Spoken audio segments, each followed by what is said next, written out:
Hi, everyone. Welcome back to Salt and Burn This, a supernatural rewatch podcast. My name is Sami. I'm Valerie. And thanks for joining us today. I have a follow-up to one of our previous podcasts. Okay. We were talking about Ouija boards.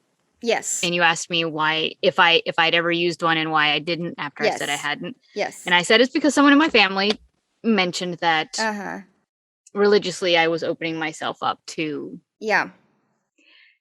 Someone from the religious side of my family got back to me and said, technically, there is nothing written in scripture or in the Bible about the use of a Ouija board opening you up to any type of supernatural attachments. Yeah, yes, exactly. He's like, ... So thank you for clearing that up. Oh, so now you can go use one. I can absolutely go use one, but it turns out that the same person, because he was told the exact same thing that I was told. And I was like, it was either, this person in our family or that person in our family who said it. And we kind of both at the same time said, it was this person. And it turns out the exact same person told us the exact same things. Oh. So I won't mention any names. That's probably smart. I was not the only ones who was told. No, but that is funny because I was just like kind of, numbingly scrolling through Instagram, and I follow a variety of types of accounts and people and not just supernatural worlds, if you will, right? Yes. Like I have the makeup people that I follow. I have right. like travel people that I follow, and like even more niche than that, just weird pockets of things. So a couple of them that I follow are kind of, I guess, goth or witchy a little bit.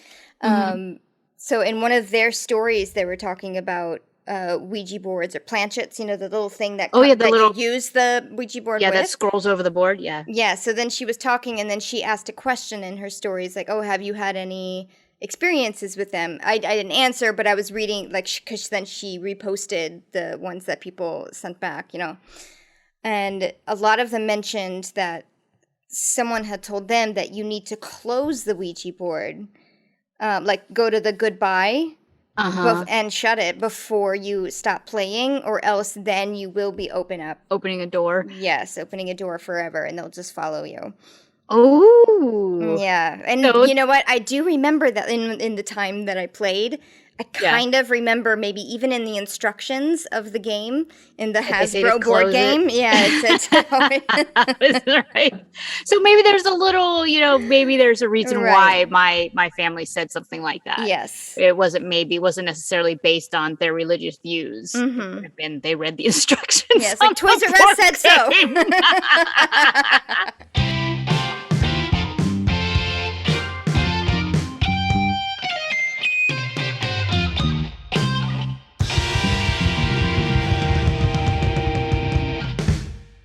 Okay.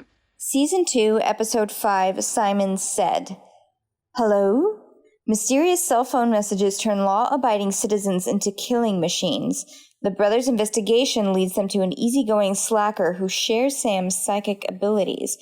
Written by Ben Udland and directed by Tim Lacofano. Is that his first time? Because I don't recognize that name. Ben Lacofano. No, yeah. Lacofano he did an episode in the first season also. Oh, he did? Okay. Yeah, I don't know which one, but I remember reading this name because, it's Iacofano. That's what it was, because I couldn't, because I was like, is this an I or an L? And it's like uppercase, so of course it's an I, because I'm an idiot, yeah, but. Okay. I did a little map questing, because we always forget to do this. Yeah. Because I still have no real concept of where the roadhouse is. No, yeah. I was just going to say that. It's like we still don't know exactly where it is. I looked it up. I looked up to see what the fan base thought, because I don't want to know though. I kind of want to see if they mention it later on, like if it ever comes up. So I don't want to know. Okay, then I won't say it. Because it's also very vague. There's no specific. But I just want to make sure that you and I hadn't missed something. No, we haven't. Fuck is this place? No. Just because the boys travel to and from it in this episode. Yeah. Like, and it makes it seem like it's a doable trek. Right. Slightly out of their way, but still doable. So Right. But this one, we don't know where they start. The case ends up in Oklahoma. Dun dun dun. Yeah. Right. Where do they say it is? Guthrie. Yeah. Do you know Guthrie, Oklahoma? I do not. No, I have not been there. It's about 30 miles north of Oklahoma City and 90 miles west of Tulsa. Okay. So good. Yeah, I just looked on the map just to see how close it was to the places that I have been or lived. Yeah. But I have not been to Guthrie. It's pretty much smack dab in the middle of the state, though. Okay, I've driven through Oklahoma a million times, always across the top, which is the longest freaking state to drive through. It's like, I'm still in Oklahoma. I'm still driving. But I don't think I've ever even glossed Guthrie. So I just wanted to see if you had. But nope.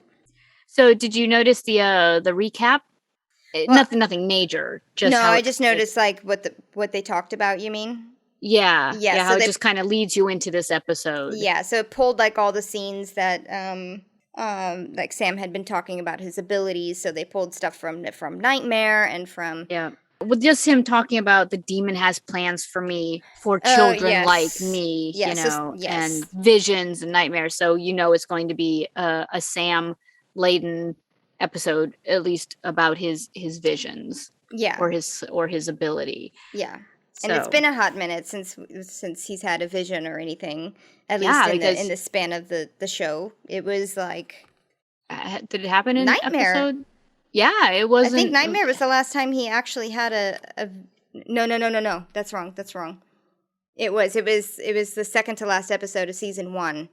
Because when they're like looking for the demon, because it was the right, the woman with the baby in the neighborhood, and he's talking to her. He's accosting this woman and asking her lots of questions about her baby. Yes, he saw like the fire happening. Right. Wow, totally glossed over that episode. No, we did a good job on that episode. No, but I mean, so far in season 2, it's been all about Dad. It's been all about Dad and Dean. Like recovering from Dad's death and like the emotional baggage from that. Right, exactly. And so now it's time to bring Sam's baggage back into the picture. Yes. Okay, so in the teaser, there's as you said, an opening shot of a clock. It says 12:20. Yes. There's a man with the largest, widest leg pants I've ever seen in my life. I'm so glad you said that. I was like, Valerie, don't write it down. I stopped myself. No, I couldn't help it. I was like, WTF is this costume? Giant genie pants with a suit. I mean... Yeah. They weren't even genie pants because they didn't, like, they didn't come in at the bottom. It was just a wide leg pant. From hip to foot, same length. Yeah. It was like same width, just... Right. Which I understand is kind of like the trend now. But never on a suit. Yeah, not in 2006. No, and never on a man's suit. Right. I was taken aback by this costume. I was like, this was what? Who? Yeah. Okay. I'm so glad you said that. Because I told myself not to. I told myself, don't do it. So the wide leg pants. He gets a phone call. Answers it, and his face kind of falls, and he sees. It's kind of like he sees a scene in his head almost. Yeah. You can see in the camera tricks or whatever. It's like really fuzzy and scratchy. It's not happening in real time. Right. So he just sits there and listens to the phone call. We cannot hear the other end of the call. He says, "Okay." Then he walks into a hardware store. The clerk greets him, all smiles though. Yeah, just like, "Hey, Doc, how's it going?" Yep, he's just do. Says he wants to buy a gun, and the hardware clerk laughs at him because he thinks he's joking. Right, like, Doc, you don't like guns. Yeah, he's like, no, that's okay. I want to buy a gun. Yeah, why not? That one. Points to a big old shotgun, which turns out to be some sort of turkey shooter. Turkey blaster. The guy's like, not much left of the turkey if you ask me if you use this gun. Gets the shells to it. Starts loading it in the store, which that makes the clerk who had been talking about hunting, like, hey, you want to go on a hunting trip with me? I'll teach you how to hunt. Yeah, come with me and the boys. To go like, whoa, you cannot load a gun in the store. And the doc is like, no, it's fine. It's all okay. And then shoots the clerk straight in the chest. Yep. Everyone's screaming. Yep. He's like, no, it's okay. Everything's good. And then puts the barrel of the gun to his chin and shoots. And we see the splatter. Mm-hmm. And then we see Sam. He's splashing water on his face in this like dingy bathroom. Mm-hmm. Clearly having just seen this as a vision. Yeah. Like we're now used to how Sam sees things when his visions come to him. Yeah. Like Dean bursts into the bathroom like, come on, dude, zip up, let's go. Yeah. Sees that like Sam is experiencing something, whether it's pain or whatever, and is like, uh-oh. Mm-hmm. And now we're off to the races in this episode. Title splash. Yes, exactly. Just a quick shout out to the actor who plays Doc. His name is Blue Mankuma, and I only recognized him from his episode of Stargate. He's I know, I'm sorry, but he's one of those character actors that you see in a ton of other shows. I just recognized him from his a ton of other shows, which just happened to be the shows that you watch. Okay. Yes, exactly. I have not seen him before. I hadn't seen really any of the people in this episode before. He was the only real person that kind of jumped out at me, and I was like, oh, I know him. Sam's expression when this happened, I couldn't tell if he was experiencing his brain pain that he normally has, or if he was just so disturbed by what he just saw. And it could have been both. Probably. After the title screen, the boys are driving down the road fast. This is like my only clue so far as to where the roadhouse is on the radio. It said something about Rockin' Nebraska, blah, blah, blah. It's just the DJ. The DJ was just talking. However, that doesn't mean that the roadhouse is in Nebraska. They could have been passing through Nebraska. To get to the roadhouse. Yeah. Right. Because that's where they're headed. Because they were... Right. I have to say, I'm a little bummed out there was no Bobby in this episode. I've had Bobby in a while. I know, but since I got a taste of him, I'm like, I want more Bobby. Yeah.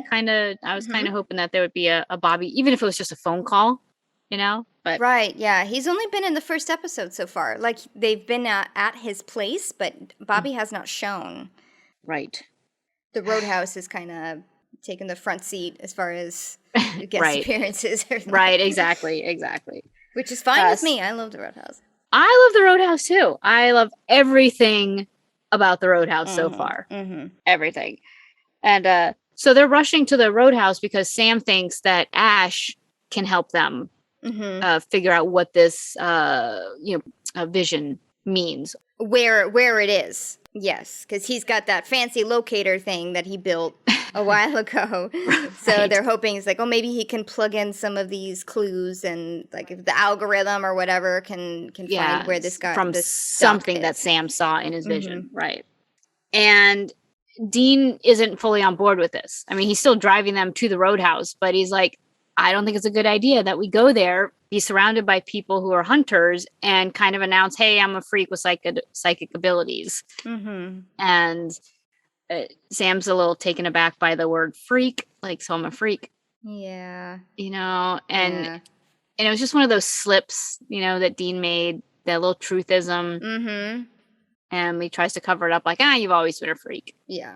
It's not like he called him a nerd. It's touchy for Sam didn't ask for this, so I think Sam was a little hurt by it.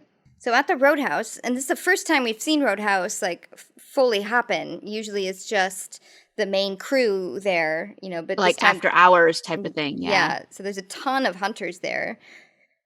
Joe's kicking some guy's ass in a hunting game, like one of those shoot the deer games on it.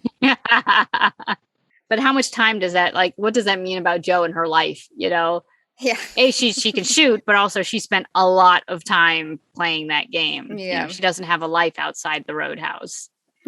Poor Jo. But so Sam and Dean go to find Ash. They kind of blow past Jo, who's like, hey, can't stay away. Much to Jo's chagrin. Yep. She gets the brush off.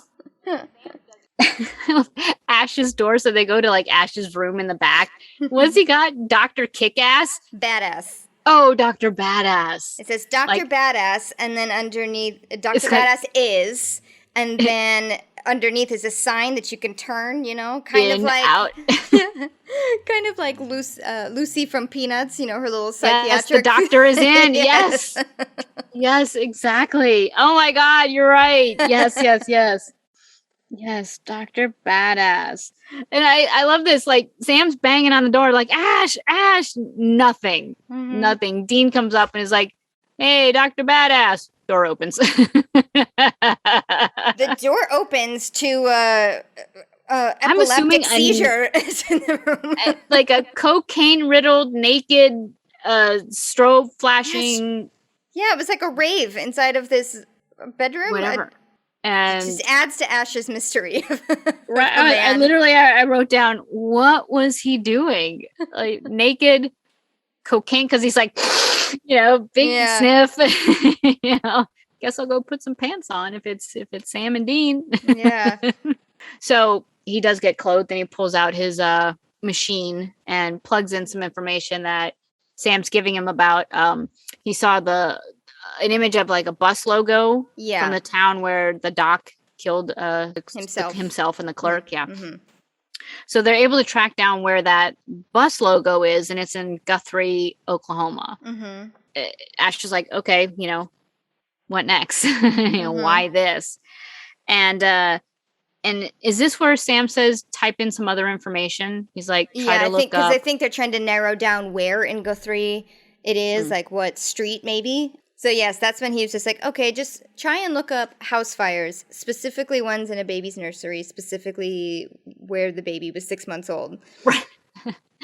Ash is like, what? Yeah. That's really specific. That is super weird. And starts to ask questions. And then Sam puts a PBR in front of him. And it's like, because there's why would you want me to look that up? Because there's a PBR in it for you. And then Ash is like, give me 15 minutes. Anything for a PBR. Which costs probably $2. I just want to say. Ash has very high standards. Right. Dean's just sitting at the bar by himself. Joe goes over to the jukebox and like selects like this REO Speedwagon song. Mm-hmm. And Dean's like, really? Subtle Joe. Right, exactly. And it's like, I can't fight this feeling anymore. I mean, every line is exactly what she's thinking. I just want to point out in the background, Ellen's still like doing stuff at the bar, still pouring salt, by the way. But yeah, so Dean and Joe have this little moment about REO Speedwagon, and, Joe kind of hinting that there should be something between them, and, I can help, take it with you, and let me go on this, whatever it is you're doing. And Dean's like, as much as I would probably like that, your mother would kill me. And he's not wrong. No, the look that Ellen gives him after that, even though she can't tell what they're talking about, but she could probably tell the body language. Yeah. Yeah. So, but Dean basically is like, no. Yeah. No. I'm afraid of your mom. Yep, we're not going to play that game. Yeah. So the next thing we see is Dean and Sam are in the Impala. Sam obviously got some information that was going to help them to in Guthrie, Oklahoma. And Dean doesn't have the radio on, but he's singing. Unconsciously he's singing. I don't think he knows he's singing the REO Speedwagon song. I don't know. It seems like he knows that he's singing. He's just really. Well, it's an earworm that he's just like, I just gotta sing it. I gotta feel it. Yeah. And then he's like, I don't know why, because Sam's like, really? And Dean's like, I don't know why. I must have heard it somewhere. It's stuck in my head. Which, given what this episode is all about, going back and thinking about it, this is total brainwashing. That's what earworm people talk about, like earworms, like, I've got the song stuck in my head. That is the definition of brainwashing, is that you've got something you're not in control of what's happening inside your head, of your thoughts. Clever. And so again, given what this episode ends up being about, this is like a little bit of a foreshadowing. Having watched the episode a number of times, I can now say, yes, that's a little foreshadowing that Dean says, I'm not in control of my thoughts. Right. I don't know why I'm singing this. Very, very clever. Right? I wish you were singing it in the same key.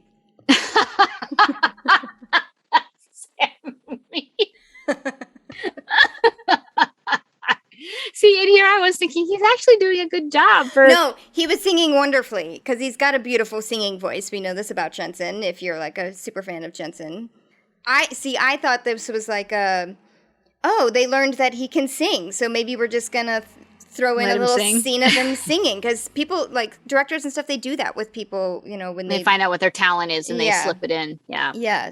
But no, I'm sure they were in the car and he just started singing it, not having perfect pitch or whatever, and just couldn't, right. But it was just a segue of the actual song and then into him singing. I wish he would have like played it a little bit and gotten the key.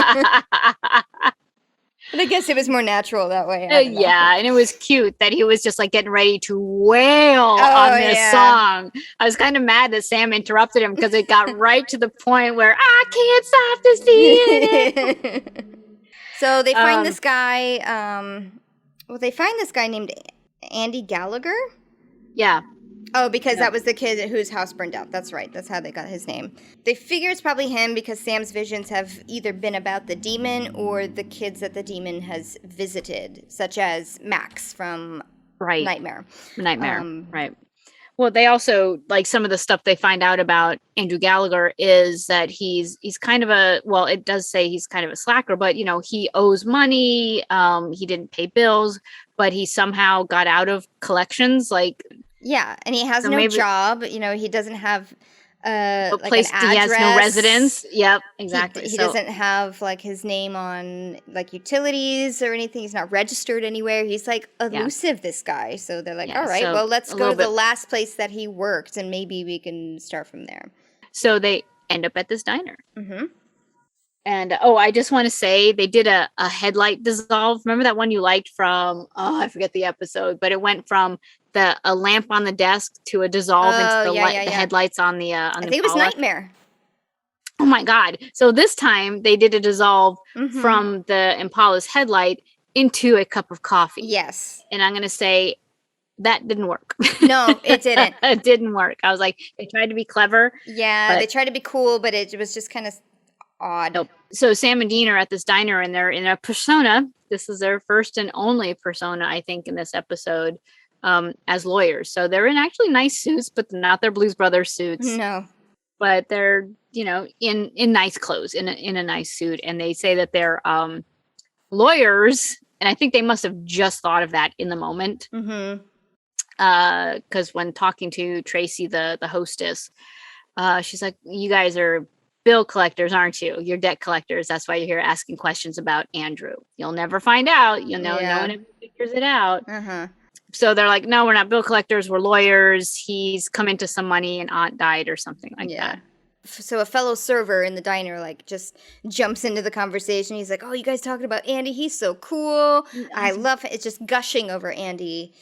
Tracy kind of shoos him off, it's like, all right, get back to work. Thank you. You almost just gave away everything about, like, we're trying to protect Andy, and you just like spilled the beans that he actually does still come around here. Mm-hmm. But she buys, I guess, the lawyer story and says like, oh, okay, well, you can go off and find him over yonder. He lives in a van. Trust me, you won't miss it. And they're like, how do you know that? Mm-hmm. What's on the side of the van? A polar bear and a barbarian queen riding a polar bear. And it's this total like airbrushed artwork on the side of this like love van. It is a bitchin' van. My God. This is a much better van than the other one that Dean did not like. The minivan that Dean loves this van. It's like he kind of wants this van, like, I know, in a different life. I was like, no, Dean, no. I know, and I was just like, I didn't peg Dean to like dig into this kind of style, but I wonder if it was just one of those like as a kid we all wanted to drive like B.A. Baracus's van, even though it was still a giant van from the A-Team. Like, it was a cool van. Or maybe it's just this kid is just like living his life, and he's just like, nice, right. He's living the life he wants to live, and it's like, he can, well, we're getting ahead of ourselves, but right, we are.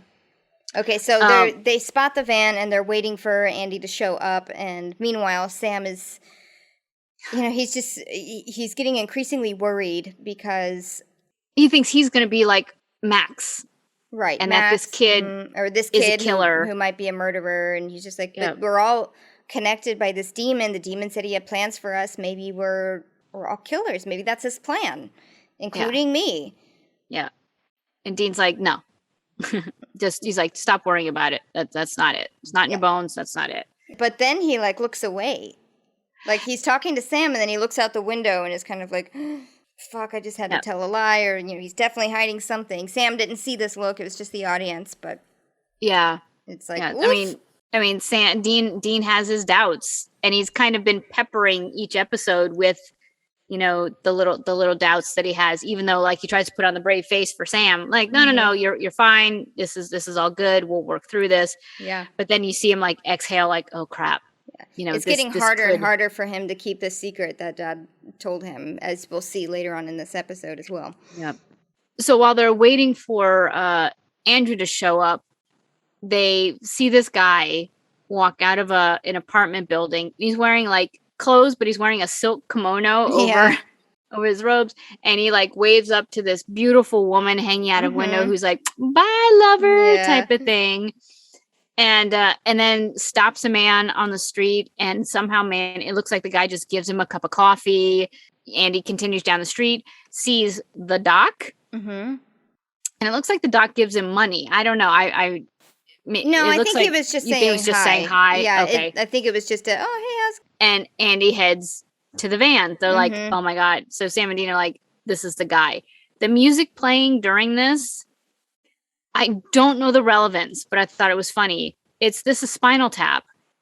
And they've referenced, you know, the players from Spinal Tap in Scarecrow, I think. But the song is Stonehenge. And the only thing I could really think of why they chose this song is because the first line in the song is, Stonehenge, where the demons dwell. And of course, I mean, Spinal Tap, made up band. They put out an album, but they only put out an album because they made that mockumentary movie. It could just be that they were big fans of Spinal Tap, and maybe they were like, oh, this big 80s hairs band, fake 80s hair band, I think maybe it would go well with this van painting. You know? It because it was silly. Yeah. I mean, the van was silly, and Spinal Tap was silly. So we'll just go with that. How's that? Okay, so yes. So Sam recognized the doc from the guy in his vision, and he says, okay, I'm going to go after Doc, you go after Andy. Yes. So then Dean car chases Andy kind of subtly. Tails him. Yes. Yeah. And Sam follows the Doc. So Dean, follows Andy, and then Andy stops the van, gets out, walks up to Dean, still in his kimono. And he's like, oh man, hey, how's it going? This car is awesome, man. Is it the classic, 1970 Impala? You're talking about it. Hey, can I have it? And Dean's like, yeah, sure. Gets out. Here you go. Here you go. Closes the door for him and everything. And I just want to point out the door locks. Oh, are they small now? Yes, okay. They are now the flathead door locks. Ah, well, see, Dean restored the car, right? Exactly. What a great time to change the door locks. Yes. So I just wanted to point that out to you. Check that off the list. Great. You no longer have to look for the door locks. Congratulations. Thank you. My contribution to Supernatural Wiki is the door locks. So I just want to say my feelings and my face was the exact same as Dean's as Andy drove off in the Impala. Yeah. I was like, oh, confused, bewildered, and pained at the same time. Yes. What just happened? Yeah. And it's not like he ran after him or anything. He was still powerless. Yeah, he was just thinking about what the fuck did I just do? Also, realizing, I know what this is. I know what's going on here. It was like, aha. Yeah. A clue. A clue. A clue. Sam is tailing Doc, and he sees Doc get the phone call, and then starts walking towards the hardware store. Sam finds it, goes in, pulls the fire alarm before Doc gets there. Right. And everyone's evacuating, and he sees Doc kind of come to it, look a little dejected, and well, okay, I guess I guess I won't go in. Yeah. Yeah. And that's when Sam sees the Impala and then sees Andy in the driver's seat on the phone. It's like, and that's when he calls Dean. He's like, yes, I just saw Andy in the Impala. And Sam's face also was just like, what? What the Hey! That's not right. Yeah. But he sees Andy though on the phone. He sees Andy on the phone, yeah. Mm-hmm. And so, but while he's talking to Dean, like, hey, I just saw Andy in the Impala, Dean is like, yeah, he totally Obi-Wan'd me, you know, total Star Wars reference. Yes. Which brings me to, by the way, yes, I did this. I zoomed in on Andy's license plate on the van. Oh, what's it say? You want to know what it is? It's RU Obi-Wan. So I did that. So, and I'm not sorry. But yeah, so Dean is like, I know what it is. He Obi-Wan me. This is mind control. We are here. This case is now. It's about mind control. Yes. While Sam is on the phone, he turns and is like looking for Doc. Can't see him until the very last minute when Doc walks straight in front of a full speed moving bus. Yep. Just smack. Smack. Yep. It kind of looked like one of his shoes flew off too. And I was like, wow, that's detail.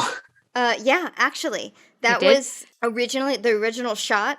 Or what they wanted to use in the final cut was him being hit by the bus, just like blood splattering everywhere. They did like throw his shoe off in the air, and Kripke was like, "This is a little too much. Sorry." Yeah. You know, network's definitely going to say something to us about this, especially with like the other things that are going on. Right, with the blood splatter in the bathroom and stuff like that. Yeah. And honestly, Kripke's right. We didn't need to see that. No, we get the gist that he did not survive that. Yes, bus crash. Exactly. Unless you've seen Mean Girls, in which case she did survive a bus crash like that. It was very reminiscent of Mean Girls, like the shot, the effect of just oh my God. Yeah. That's kind of like Final Destination. Every time someone got like hit by a bus or hit by a whatever, you're always like, oh, yeah, you know. Yes. So Sam is really torn up that he got distracted and didn't stay with the doctor because it was while he was on the phone with Dean. Doc left his eyesight, you know, and offed himself another way because the doc did get another phone call. Yep. Having seen that happen, Dean and Sam find each other again downtown, and they are able to find Baby. And Dean is like, oh, thank God. Yeah. You know, here he is. They do like a walk around the car. Everything's good. Look, he even left the keys in it. You know, he's not such a bad guy after all, you know. Yeah. And Sam's like, he just called and had the doc walk in front of a bus. This is not a good guy. Yeah. Yeah. And he can't understand why Dean thinks that he is a good guy, you know, especially based on Dean's, you know, previous track record with, you know, saying that OJ was guilty before OJ was found guilty. And Dean's like, yeah, but OJ was guilty. But so Sam still thinks that Andy is the bad guy. Dean is not so sure. Dean kind of wants him to just be, he needs more proof that he's the bad guy. Right. So they're going to do a little bit more digging around. In the meantime, Andy did walk into the diner alone. Weber tries to give him like a, hey, what's up, high five? Hey, bro. Yeah. Totally just doesn't notice him, ignores him. Goes straight to Tracy and was like, hey, Dr. Jennings just died in an accident. I felt like I needed to come here and talk to you. I thought he was being disingenuous because in that moment I was still thinking that he's perpetrating all of this stuff and that he did that and was now playing that he was like super hurt by this incident to get Tracy's affections. Yes. And I was like, what a jerk. Yeah. Yeah. You know, because he was playing like super mopey and oh, poor me. And she says that she misses him, but also she remembers like, oh, some guys were around here looking for you earlier. Oh, that's right. He's like, what guys? Yeah. So that's how he knows Sam and Dean are on his trail. Mm-hmm, yep. Mm-hmm. So then Sam and Dean they track down the van. Not a hard thing to find. No. Hard thing to find in Guthrie, Oklahoma. And they jimmy the lock on the back door. Dean is still like kind of in awe of the van. He's still like, sweet man. Yeah. I think he's got a little man crush on Andy's style. His lifestyle? Yeah. Yeah. I think so too. And nothing wrong with that, but oh God, it cracked me up. So they open up this van and it's like, my brother had this van. Oh no. It did not have the mural. The mural or the polar bear, but he had the van with the one bubble window. It had the back seat that folded down into a bed. Oh man. I mean, total love van. He never let us in it. There was the one time he had to take us to band practice in it, and we were like, "Oh my God, we can do my brother's van!" Yay! And he ended up getting it wedged in the driveway because it was icy, and we ended up missing band practice because we were stuck in my brother's love van in the driveway. But my brother totally had that van. Just so wow. You know. Yep. That's amazing. So I was a little skeeved out though when they opened the van and you see like it's got a beaded curtain, it's got a mirror ball.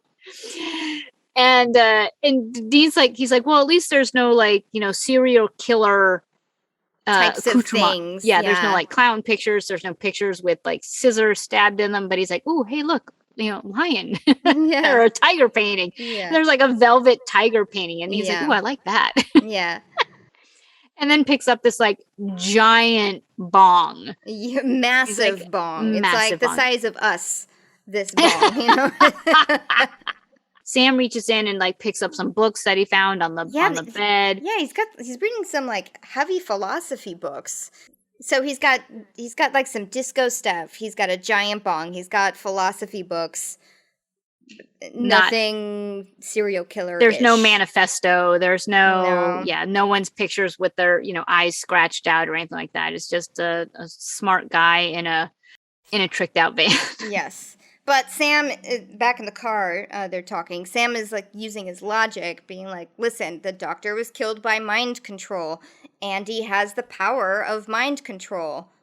1 + 1. He's got to be the guy. He's got to be the killer. Yep. And Dean is just like, no, I just don't. I think you're wrong. This guy he's not it. He doesn't have it in him. Then Andy finds him. Mind controls them. First just like, hey, don't think that I haven't noticed it. Who are you? Why are you following me?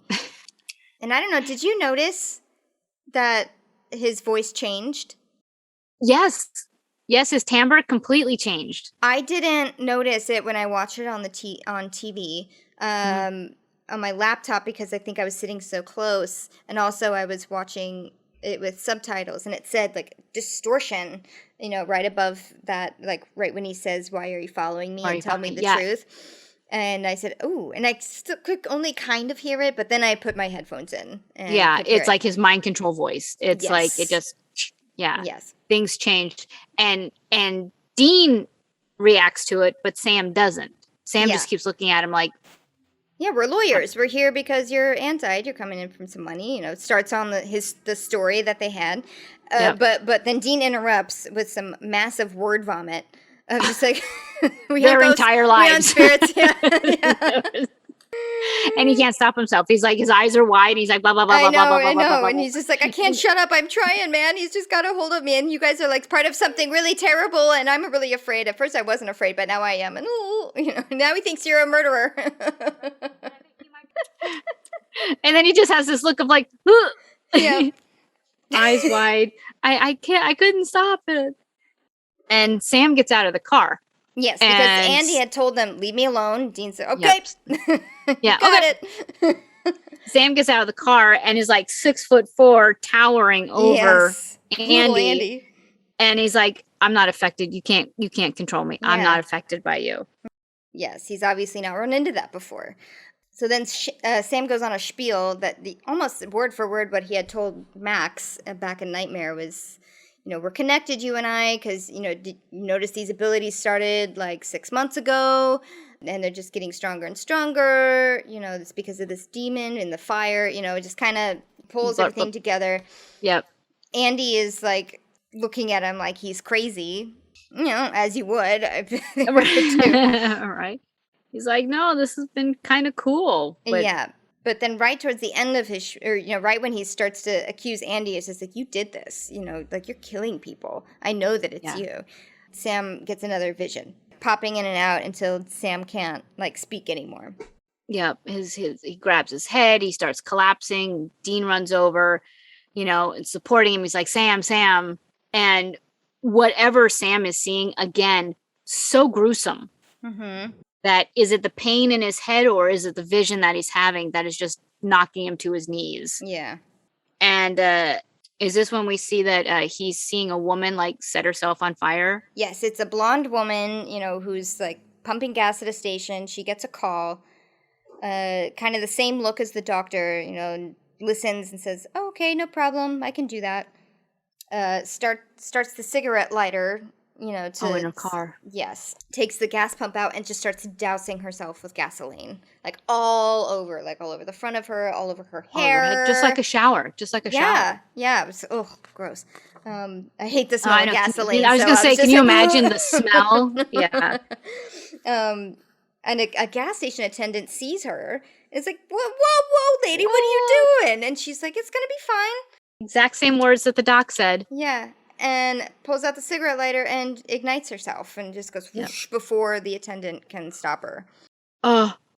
The image, I mean, I'm glad they didn't show us the bus image, of the doc, but this of her like immolating herself, she goes down, she like falls to her hands and knees and just like does this 1-2 crawl.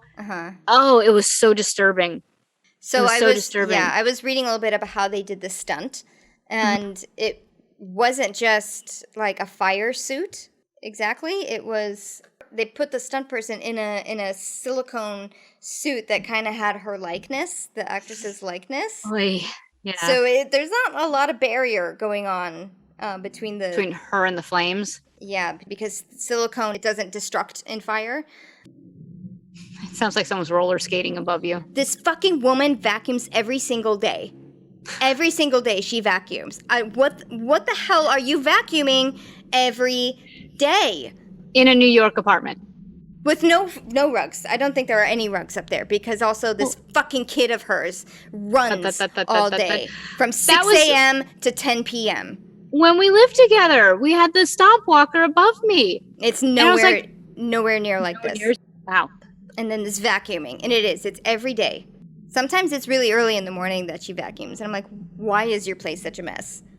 Right? Like, what are you just... I know you have a toddler, but for fuck's sake. I lost my train of thought. Girl on fire, silicone. Oh, it doesn't matter. Go ahead. Well, they wear like ice underwear underneath like the suit, underneath the silicone, and they get like hypothermic almost. So it's like when they light them on fire, they're like, oh, thank God.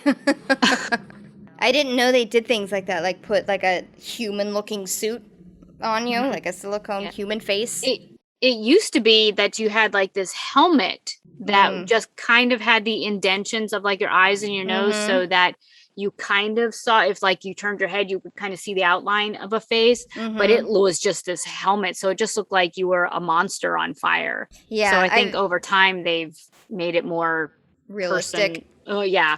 But that was horrific what they did. I mean, it was so well done. And just again, the stunt person's acting, not just acting on fire, but like, she didn't just like scream and die. She was just like this, I'm trying to crawl away from the flames, and oh God, it was terrible. Yeah. And so that's Sam's image. I mean, that's his vision. Yeah. And they all, both Sam and Dean, look at Andy and they're like, did you do this? Are you going to do this? Right, because they don't know when it's going to happen yet. And then boom, they hear the fire engines. They hear the sirens. And Dean is like, I'm going to go check that out. And Sam says, I'm going to stay here with him to make sure he doesn't make a phone call. Yeah. They're not sure what those sirens are for. They're just like, just go check it out just go, to see. Go check her out. Right. And Dean gets there and it's too late. He's like, she's dead. Yeah. Burned up before I even got here. He's like, what's up with your visions? And Sam's like, I was here with him the whole time. He didn't make a phone call. He didn't do it. Yeah. So 2 unanswered questions. Why did the vision not come sooner to help this woman? Yeah. And who is responsible for it if it's not Andy? Right. I just love that he was like, this doesn't make any sense. And Dean was like, what else is new? Do you watch the show? Come on. So then Sam and Andy sit down. They have like a little talk. Sam had told Andy about his abilities, which are death visions. Which Andy's like, man, that sucks. That's not cool. Yeah, exactly. Mine's a gift, Yeah, and Sam is like, why don't you do more with it? You could be anything you wanted. He's like, I have everything I want. Yeah. Like my bills get paid, or I have food, I have this, I've got the sweet van. Mm-hmm. He's like, I'm living the life I want to live. Yeah. So I mean, there's some truth to that. Not everybody has delusions of grandeur and world domination. Right. Granted, he does, trick women into having sex with him. Yeah, that I don't. I was just about to say, it was just like I didn't appreciate that. Don't like that at all. Didn't like that at all. Because it evokes, well, there's something later in the episode. Non-consensual, yes. Absolutely. Yeah. And it's worse later in the episode. Totally worse. But the only thing I can say about the first, like the woman we see hanging out the window, is that she's smiling and waving and happy, as opposed to what we see later in this episode. Right. So that's all I can say to that. That's all I will say to that. Yes. Because again, still non-consensual. Mm-hmm. Jesus. And they don't really say that he uses his powers to do that. But we've seen it. Yeah. Yeah. They showed us to do that with women. I mean, okay. we see him, leave the apartment of like a really hot babe, and they're like, oh, hi, bye. Yeah, that could have been what it was. It could have been. Right. Maybe she really was just attracted to his kimono. Yeah, we can leave it at that. Yeah, we can leave it at that. Now Sam fully believes him. It's like, okay, you really aren't a killer. You have this power. You don't abuse it. But we still have to figure out who is doing this then. And how is it Dean who comes up with this little nugget of information that sends them off to the Hall of Records or whatever to look up? Yes, so they find out that the victim's name was Holly Beckett. I guess he had done like a little bit of research on the way over there, dug into her a little bit just to see, why her. Found out that she had a baby and gave it up for adoption. Yep. And it's the same day that Max was born. Like, it's Max's birthday. They don't know that it's Max yet. Not Max, Andy. Oh yeah, sorry, Andy. But Andy does say, oh, yeah, I'm adopted. What's the big deal? Information that would have been useful yesterday. Right. But how would they know? How would any of them have known? Right. Yeah. And how would Andy know? Like, why would he bring up that he's adopted, right? Because it's just part of his life. And besides, his adopted mother burned up 6 months later. So Right. I never knew her. So the way to know for sure is looking on the birth certificate, which is locked up at the county records office.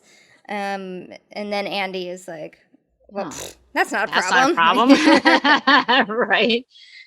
So he sweet talks I guess it's like the night watchman into letting them, rifle through the papers. And I love that he does have this aside, like, these are not the droids you're looking for. Yes, just a straight up Star Wars little quote. Yes. Couldn't help himself. Yeah. Couldn't help himself. And Dean is like, sweet. He's like, that was perfect. Perfect. Yes. So they are able to look up his records, and it turns out that Doc actually helped his birth mom give him up for adoption. And she had twins. Aha. There it is. There's the clue. Yes. I have an evil twin. Evil. Oh, man. So in the meantime, they like a fax comes through or something, and they see that. Yeah, so they're trying to figure out who it is because the twins were separated at birth with the adopted thing. And the twin went upstate somewhere to the Weems family, Ansem Weems, but Andy doesn't know anybody with that name. So they they sent his name, the Ansem Weems name, to the DMV somehow to get a picture of him. So they're waiting on that fax, but they found a local address for him, which Andy was like, whoa, he lives here? That's weird, but I don't know anybody from that by that name. Right. But then the picture comes up, and they're like, okay, well, I'm going to rock your world a little bit more, considering we just told you, like, oh, your birth mother just died, and you have a twin, and here is the twin in question. They don't show the picture, but they cut to Weber, who was that kind of the over enthusiastic busser guy. Yes. Yep. Bum bum bum. Yeah, exactly. So Weber, he's approaching Tracy very sinisterly, kind of asking him like weird, creepy questions about like her and Andy's romantic past. Yeah, like how close were you, and were you a real item? And and then like the last thing he says is like, don't lie to me or something like that. Yes, so he does do the mind control. You hear the mind control voice from Weber to Tracy. Mm-hmm. Then cut to the boys and Andy are in the Impala. They're driving off, I guess to the diner maybe, or they're kind of just driving in where they think Weber might be. Andy's talking about Weber, saying like, yeah, he was trying a little bit too hard to be my friend. When he first got here, it was kind of like off-putting. I don't know. So he must have known that we were twins, but why didn't he just come out and say it, And then in comes a vision from Sam. But what he's seen is Tracy on top of this like dam wall, and you see her crying, but then you see her jump. And so you actually see her body falling. Yes. And that's when Sam is like, ah, and Dean pulls the car over. But then like the next thing we see though is like pre-vision. Right. So we see Weems has Tracy in his car. Yes. And she is crying and clearly there against her will. And Weems is like, stop crying. And so she's forced to stop crying because of the mind control, but she's clearly still very upset. Like she isn't just like, she doesn't just snap out of it. Yeah. And he goes off on this rant about her trying to come between him and Andy, and he's my family, not yours. You can't have him, which is so weird. He was weird because he also mentions, I bring all of my ladies here. And they like it. They like it. Well, I don't know if they like it, but I like it. Yeah. This guy. Gross. It was really gross.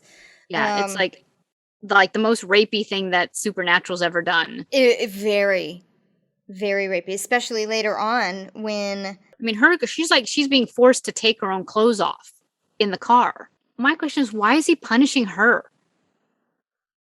Right. He's just like, totally just like, he's my family, you can't have him. You're not going to have anything after tonight. He's just like going really crazy. And then a quick cut to like Dean and Andy and Sam like planning out what to do. Dean's going to stay back. He's like, yep, fine with me. But Andy is like forcing himself, saying like, nope, I'm coming with. Yeah. And then in the back in the car, Tracy is like unbuttoning her shirt. And he tells her to do it slower.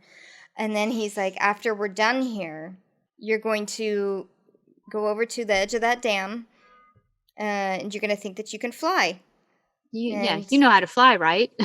Yeah. And it's all going to be okay. Don't worry. Yeah. This was very disturbing for me. Again, probably because I've been watching so much SVU. But also, it was very reminiscent of, and this episode happened way before this show, but Jessica Jones. Did you watch Jessica Jones? Yeah, with you. Oh, okay. So in the first season, the main villain is a guy with mind control, and he had control over everybody, including Jessica Jones, who has superpowers. So, and he forced her into a relationship for a really, really long time. A non-consensual relationship and like non-consensual sex. And it was just, and I just remember, well, Jessica, the character, once she learns that he's back in her neighborhood or in her world, like how terrified this superhero was because there was literally nothing she could do against this guy with mind control.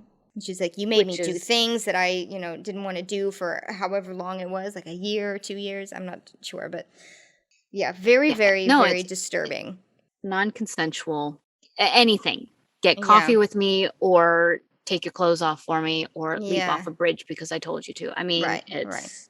Right. Yeah. No, this was terrible. Yeah. This was a terrible thing. They didn't glorify it here. I mean, it wasn't... They didn't, like, gloss over it. Sure. It was a terrible thing. Yeah. And also luckily Sam and Andy arrive before anything gets too far. You know, he just says, before he physically, yes, exactly. So at least yeah. you know? Yeah, exactly. And the good thing is, like, Sam shows up, smashes out the car window, and the guy, Weems, tries to like mind control Sam. Is like, you don't want to do this. And it was that same voicey, you know, thing. And Sam's like, I don't think so. And like full on punches him in the face. Yeah. Just right through the window, just bam, and then drags him out of the car. And in the meantime, Andy's able to rescue Tracy out of the passenger side. Yeah. So they have this plan. They tape up Weems's mouth so he can't say anything to control anybody. But Andy gets carried away with his rage and starts like punching and kicking him, and like kind of loses control of the situation. Sam's like, don't. And in the meantime, Weems is able to actually mind control Tracy without having said anything. Yeah. And have her like pick up a stick, a branch or something that was in the road, and knocks Sam out with it. And before she's able to do any more damage, Andy's like, Tracy, stop. You don't want to do this. Yeah. And again, you can see on her face that she can see what's going on. She does stop. Yeah. But she is like, what's happening? You can see her fighting what's happening. Well, he uses her mind control voice on her. Yes. That's what I mean. But she notices. Yes. Like she is aware. She isn't just like mindlessly okay. But she does stop. But Sam is still knocked out on the ground, and now it's the brothers facing off face to face, Andy and Weems. And Andy's like, what are you doing? Yeah. How did you, what are you doing? How did you do that with just your mind? And, he's just like, with practice, you've got to practice. You can really get better. Andy's like, when you find out you have a twin, you go ask them out for a drink so you can talk about it. Like, you don't start killing people. Yeah. And then, but Weems like then admits that, but the guy told me there's great things in store for us. And Andy's like, what guy? The guy with the yellow eyes. He comes to us in our dreams and tells us that, he has a plan for us. And that we're special. And, we have to be together. And all those people, our birth mother and that doctor, they split us up, and they shouldn't have. Yeah, they kept us apart. They're to blame for us not being together right now. And Sam is overhearing all this, even though he's still like kind of on the ground. Yeah. He's coming too. In all of that, Weems suddenly senses Dean, who's getting into position in the woods with like a sniper rifle or something, some sort of scoped gun, and turns and looks into the woods. We can't see what he's looking at, but he says, I see you. And suddenly you see Dean, who's been aiming the gun down at them on this bridge, start to slowly turn the gun on himself. Yeah. Weber's like, bye-bye. So not only can he control people without using the power of speech, because, while him and Andy are talking, he has also told Tracy to get back on the ledge. Back on the ledge. That's right. So that's without double actually saying there. it. Yeah. But his range is also much farther. Yeah, because Dean's got a scope on that gun. Yeah. He's far away. He's far away. And once again, he's brought a gun to a psychic fight. Dean needs to learn. Yeah. Well, he tried something different. It's like, all right, I'll just stay farther away. It still didn't work. Still a gun to a psychic fight, because that's what happened with Nightmare. Yeah. But, so you see Dean like turn the gun on himself, and you hear blam. And it's not Dean, thankfully. It's Andy has shot Weems with a gun that he had gotten from the Winchesters. So it's the connection is broken. So Tracy is able, she snaps out of her thing and is able to not jump off the bridge. Yeah. Dean didn't kill himself. Right. Jump off a dam that would never exist in Oklahoma, by the way. I believe you. That dam was like... That was massive.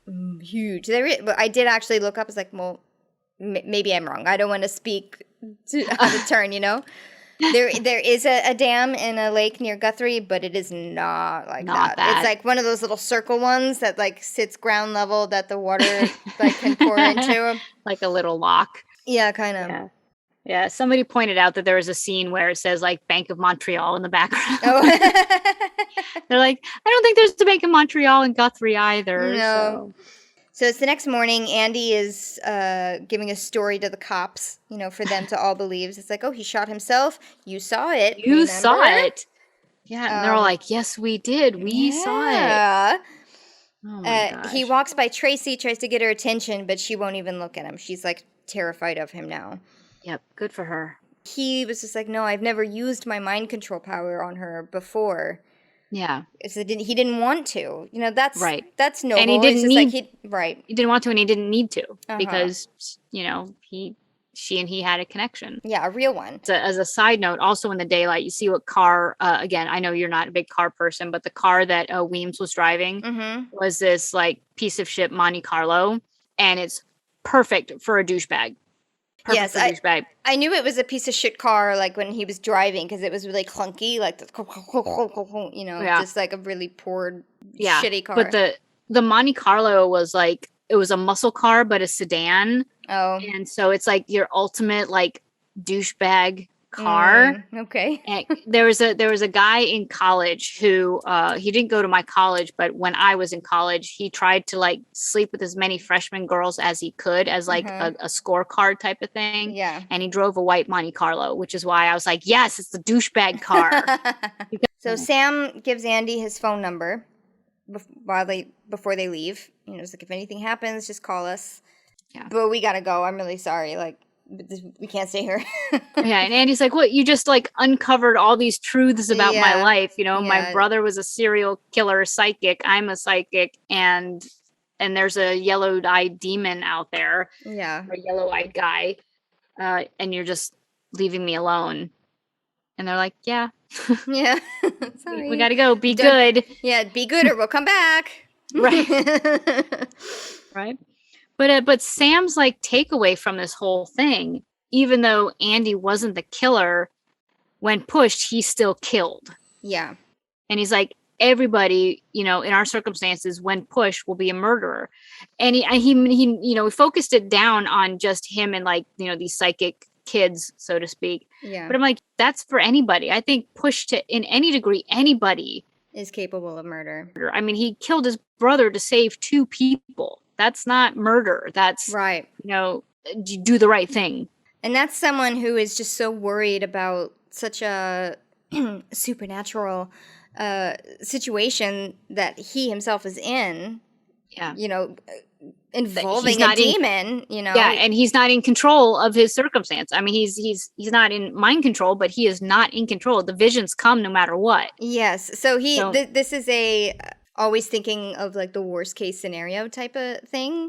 Yeah. Because also I was just like, I didn't think of him as a murderer. Yes, he did technically murder Weber, but it was in somewhat of a self-defense thing. Right, exactly. Or in defense of these other people. Yeah. He didn't just pick people and kill them. Right. He also didn't just like kill a vampire because, quote, it was a vampire. Right. He killed somebody who was about to kill 2 other people. Yeah. But he also brings up, Dean's just like, that's ridiculous. Basically saying what we just said. It's just like, he saved 2 people because of that move. He's not a murderer. He just happened to kill the bad guy. Right. We kill bad guys all the time. And then Sam brings up that when Dean was under mind control, when he was word vomiting the truth, he mentions, no, you said that this was a terrible situation. And that you are really scared of all of this. Yeah, he did. Why? And Dean brushes it off as like, no, it's just mind control. It's fine. It's fine. We just need to find the demon and kill it. That's. Yeah, I want a do-over. I was roofied. Yeah. Sam's like, what? Are you 7? Yeah. A do-over? Yeah. Well, thankfully, they get interrupted by a call from Ellen, who wants them to come back to the Roadhouse. And speaking of, you had your music moment. This music right here was just like, yes, chef's kiss. Yes. Soundgarden's Fell on Black Days. I love Soundgarden. Yeah. I went back and listened to it after this episode. I just laid on the floor and let it play Yeah, yeah. after this episode. May he rest in peace. But I love also that they throw in, it's not all just classic rock, they do throw in just like kind of some newer stuff, like alternative rock, I guess. Because in Skin, I also loved the whole soundtrack of Skin in the Which first I didn't season. Get to hear. Right, I'm sorry. But I just thought it was like the lyrics and the mood, the grunginess of the song really fit the mood of this final scene. Yeah.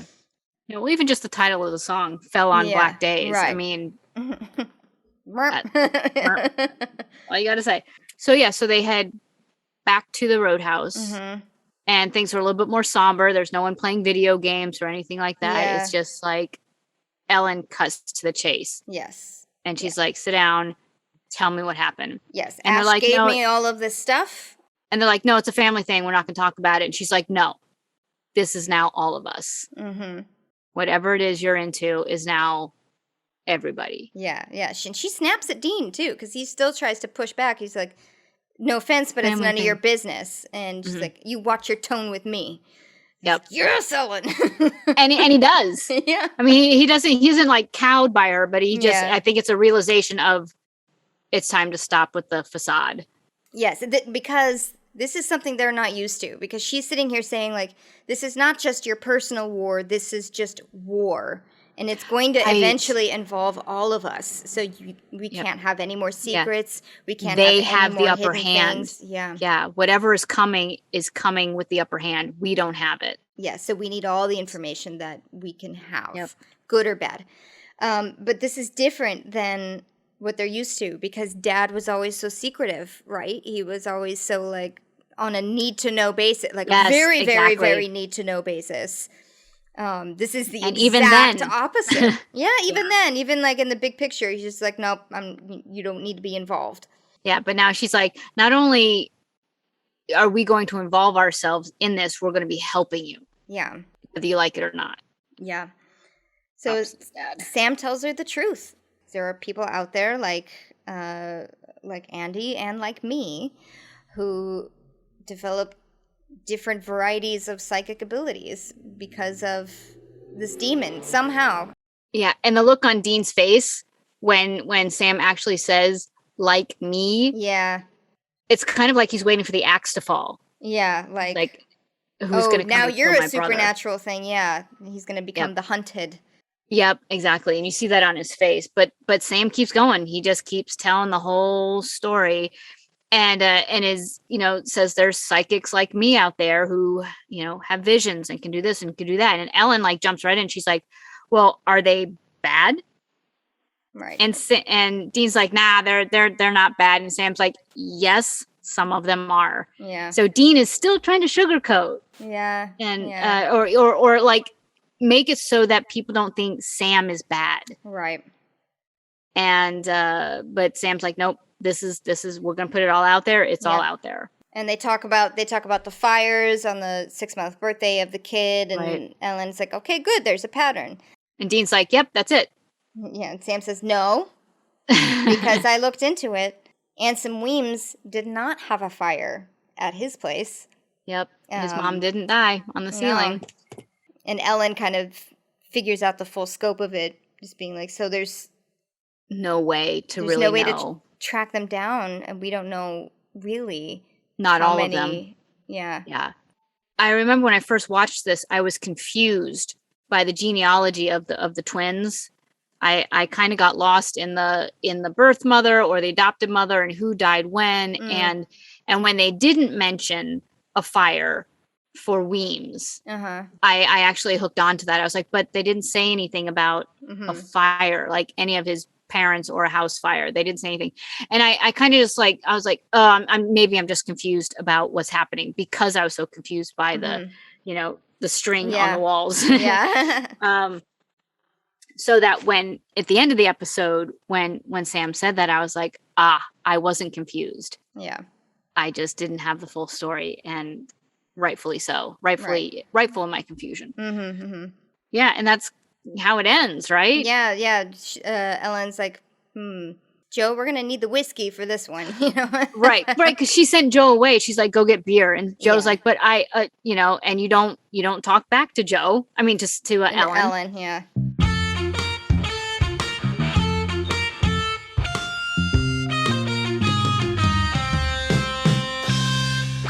So I want to talk about what this episode almost started out as, or like what the who wrote it? Ben Udland wrote it. No, Ben Udland wrote it. Which that is a name I don't think I had seen before. But when he pitched this idea to Kripke, to John Shaban, sorry, who's one of the executive producers, and even Ben was just like, I don't know why they ever talked to me again after I gave this. So it still had like twins, and one of them, and they still had mind control. So Andy was kind of the same, but Weems was going to be a deformed twin who was like in a shuttered up room somewhere, and they had like a telepathic link. Oh no. The deformed twin was the more powerful one, but convinced Andy that he was mentally disabled. Oh no. But then, like, Andy found out that he was more powerful, so then he got so pissed off that he ate him. Andy ate his deformed twin brother? Yes. I don't think I can even laugh out loud at that. I know. It's like, so, like, wait. What? And John Shaban's response was like, okay, great, that's a lot to absorb. I'll talk to you about it later. That I can laugh at. Okay. I don't want to immediately shut you down because, artistic expression. Right. That's very creative. Right. You got quite the imagination there. Yes. No to the cannibalism. We already did that with Wendigo. Yeah, kind of. Yeah. I guess it was. But Wendigo, a cannibal that then like turned himself into a monster by being a cannibal. Yeah, but still, ew. Yeah. Too many layers there to un-ew, because the malformed human is always a low blow, because you're treating. Here's the thing with anything that's like a malformed, not their fault. Yeah. Science, biology, and they're automatically already evil because of that. Yeah. But then gross. Super gross. It's gross. And like doesn't make any sense, really. No. And like, what's the point? And how does that affect the Sam and Dean? Right. So obviously, they're just like, all right, let's trim it down a little bit. Twins. I got the twins. Twins good. Yes. Mind control, telepathy, great. Love that. God, love that. Let's just take this out. Yes. And this out. He can still kill him. Yeah. Doesn't have to eat him. Because we can keep one of them really normal and nice. Yes. The good guy. The ultimate good guy. Oh my gosh. How do you not just shut something down like that? Let me get back to you on that. It's like trying to help somebody when they pick out a wardrobe. You're like, no. You said, this or that, but do you have anything else? Want to try? Good episode. Not a spine tingler, not a jump out episode, but not a bad episode. It's just, and I'm glad that they came back to like Sam for a little bit. He needed the spotlight, I think, after a while. Dean's, there was a lot of Dean in these last couple episodes. Mm-hmm. I mean, it was funny that, Sam didn't like clowns. Right. But it still came back to Dean and his secrets and his burdens. And, and while that is peppered in here, it's just literally peppered, and it's about Sam literally fighting his own demons. Yeah. So, literally. And just to through line, he did have his hard cast on his arm in this episode. So, all right, I forgot about finally see him with the hard cast from breaking his hand like 3 episodes ago. Jared Padalecki on later seasons, like also dislocated his shoulder because he was like chasing one of the other Kevin. He was chasing the actor around, and the actor was a lot faster than Jared thought. Yeah. And he couldn't catch up, and he like ended up falling and like dislocating his shoulder. And so if you see any episodes with him like with his arm in a sling, it's because he was fucking around. Oh my god, chasing Kevin. Chasing Kevin. So be careful, Jared. Yeah. Yes. Jared cutting himself. There's talks of like getting stabbed on set by Jensen accidentally. Jensen says that he didn't actually stab him, that Jared actually like walked into the blade as opposed to like Jensen actually stabbing him. Things like that. So be careful, Jared. Big tree fall hard, I guess.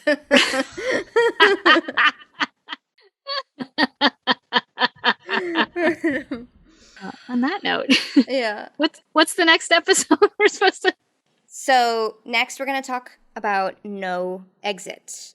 And No Exit. And we're gonna have a special guest on this one. Is it episode 6? Yes. Oh my god, it came so fast. Okay, I didn't realize it was now. Okay. Oh, did she tell you that she wanted to do this one? Oh, okay. And not to get anyone too excited, no, it's not a celebrity. I don't know any celebrities, sorry. It's just a friend of ours who's super cool and actually got into this show because of us, or because of you, Valerie, I think. Sucker. Yes. She's finished the show already, I think, the series, right? Oh, she binged it. I kept telling her, wait, don't watch it. Wait for us to talk about it, and she couldn't wait. I mean, I don't blame her. Yeah, straight through. It's a very bingeable show. So we're excited to have her on. Her name is Shannon. So, yay, we're excited to have her. So yeah, thank you for joining us on this one. Make sure to follow us on all the socials. I put them in the show notes. It's pretty easy to find us. We're at Salt and Burn This Pod or Salt and Burn This. I did try to start a TikTok. I didn't tell you that, go, Sammy. I made one video, and I tried to make it a second one, and then I got confused. So because I'm old. Do we have a TikTok account now? Yes, I made one. For Salt and Burn This? Yes, that's what I meant by I started a TikTok. Oh, I didn't know if you were just trying to do it on your own, or I don't know. You didn't tell me, Sammy. I know, because I was just I don't know if I can do that, if I have the capabilities of doing this. Oh my god, too funny. So I don't know. We'll try, because I do love TikTok. I get sucked into it all the time. So anyway, yeah, follow us, subscribe to our podcast on any platform that you listen to podcasts. Rate us if you can. That would be great. Share us with friends and family, anyone that you think would like the show. And we will see you next week for No Exit. Yay. Thanks, everyone. Bye. Bye.